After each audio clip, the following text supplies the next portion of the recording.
All right, let's just jump right in. We're talking about one of the absolute cornerstones of Western literature, Homer's Iliad. It's this massive story, with gods, heroes, a 10-year war, the whole shebang. But if you strip it all back, this epic poem isn't really about a war. It's about a single, all-consuming emotion, rage. And more specifically, the rage of one man, Achilles. And Homer doesn't waste a single second. The very first lines of the poem tell us exactly what we're in for. He asks the muse to sing of that wrath, that one singular devastating rage that will send countless heroes to their graves. This isn't just a character trait, folks. It's the engine that drives this entire narrative. So, what could possibly ignite a fury so powerful it literally changes the course of a war? Well, it starts the way so many huge conflicts do, with a clash of massive egos and a deep, personal insult to a hero's pride. Now, to really get this, you have to understand the timing. We're dropping into the 10th and final year of the Trojan War. Imagine that, 10 years of fighting, 10 years away from home. Tensions are just sky high, morale is probably in the gutter, and patience is worn paper thin. The Greek camp is basically a powder keg just waiting for a spark. And here are our two main players, a collision just waiting to happen.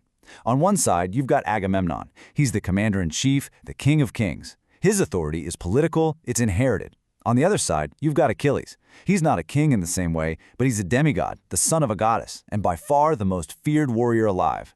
His authority comes from raw, undeniable power. You can already see the problem, can't you? And here it is, the spark. After being forced to give up his own prize of war, Agamemnon decides to pull rank in the worst way possible. In a pure power move, he seizes Achilles' prize, a woman named Briseïs. Now, in this heroic age, this is so much more than theft. A prize of war is a public symbol of your honor, your value. By taking her, Agamemnon is basically shouting to the entire army that Achilles' contributions, his very worth, mean nothing. And Achilles just explodes. This isn't quiet resentment. We're talking a volcanic eruption of fury. He pulls himself and his elite soldiers, the Myrmidons, right out of the war. But he goes one step further. He actually prays to the gods that the Greeks will be slaughtered, that they'll be pushed to the absolute brink of annihilation, just so Agamemnon will be forced to see how badly he messed up. So what happens when you take your star player off the field? The other team starts to run up the score, big time. Achilles' absence creates this massive power vacuum, and for the Greeks, the consequences are immediate and, frankly, catastrophic. The impact is instantaneous. Without Achilles to lead the charge, the Greek army just crumbles. The Trojan champion, Prince Hector, goes on an absolute rampage. He's an incredible warrior in his own right, and now there's nobody who can stop him. He drives the Greeks all the way back to the sea, threatening to burn their ships and end this war right then and there. But Homer is a master, and he doesn't let Hector become some one-dimensional villain. We get this incredibly beautiful, tender scene where he says goodbye to his wife and their baby son. See, Hector isn't fighting for glory like Achilles is. He's fighting to protect his family, his city, his entire way of life. It makes him this deeply human, deeply sympathetic character. So, seeing his army on the verge of total collapse, Agamemnon finally caves. He sends a whole delegation to Achilles, offering him mountains of treasure, new titles, and of course, the return of Briseïs. But it's way too late. Achilles' rage has hardened. This isn't about a prize anymore. It's about a wound to his very soul, and no amount of gold can fix that. He flatly refuses. Okay, so if an apology and a pile of treasure won't work, what possibly could? Well, the answer isn't about glory or pride. It's about love. And it becomes the tragic turning point of the entire epic. Enter Patroclus. He's Achilles' closest friend, his dearest companion. And he just can't stand by and watch their friends get slaughtered anymore. He goes to Achilles with this desperate plan. If you won't fight, let me. Let me wear your famous armor. The Trojans will think you've returned, they'll panic, and it'll buy the Greeks the time they need to survive. Achilles reluctantly agrees, but he gives one critical warning. He says, push the Trojans back from the ships, but that's it. Go no further. Don't get cocky and chase them all the way to the walls of Troy, because a god might just strike you down. It's a moment that just sends chills down your spine with all the foreshadowing. And the tragedy unfolds just as you fear it will. At first, the plan works perfectly. Patroclus, looking like Achilles, is an unstoppable force. But then, caught up in the heat of victory, he forgets that crucial warning. He charges all the way to the city walls, where the god Apollo himself intervenes, stunning him and leaving him helpless. And that's when Hector moves in for the killing blow. When the news of Patroclus' death reaches Achilles, something inside him just shatters. His sullen, prideful anger is burned away and replaced by something far, far more terrifying.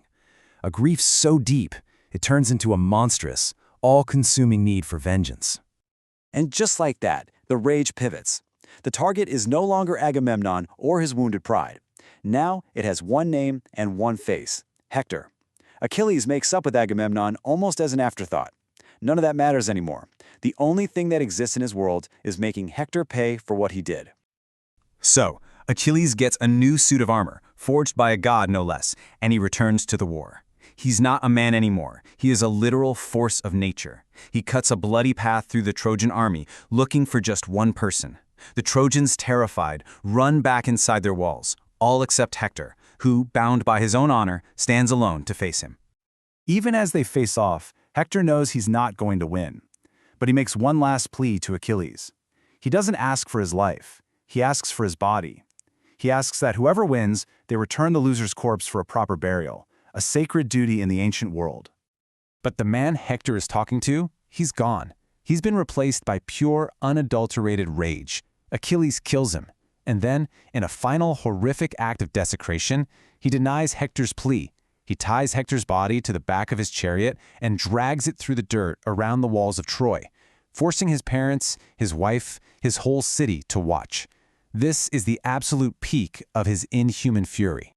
The war itself isn't over, but the story of Achilles' rage is finally nearing its end, and its resolution doesn't come from another battle. It comes from an incredible act of courage and empathy that bridges the gap between two mortal enemies. That very night, Hector's elderly father, King Priam, does the unthinkable. Guided by the god Hermes, he walks, alone and unarmed, through the enemy camp and straight into the tent of Achilles, the man who just butchered his son. What Priam does next is just remarkable. He doesn't offer treasure, not at first. He doesn't make threats. He gets on his knees, kisses the hands of the man who killed his son, and makes the most human appeal imaginable. He asks Achilles to think of his own father, waiting back home, and to see in Priam a reflection of that same fatherly love and fear of loss. And you know what? It works. Something in Achilles finally breaks. He looks at this grieving king, and he sees his own father. He sees their shared fate as mortals, subject to the whims of the gods and the sorrows of loss. That monstrous rage just melts away, and for the first time in this whole story, Achilles weeps for another person. And the two men, a Greek hero and a Trojan king, mourn together for all that they have lost. In the end, the Iliad leaves us with this powerful question. The war for Troy would continue, but the story of Achilles' wrath finds its conclusion not in a great victory, but in this quiet moment of shared humanity. It suggests that even in the middle of the most brutal conflicts, the one thing that can heal the deepest wounds is finding the humanity in your enemy.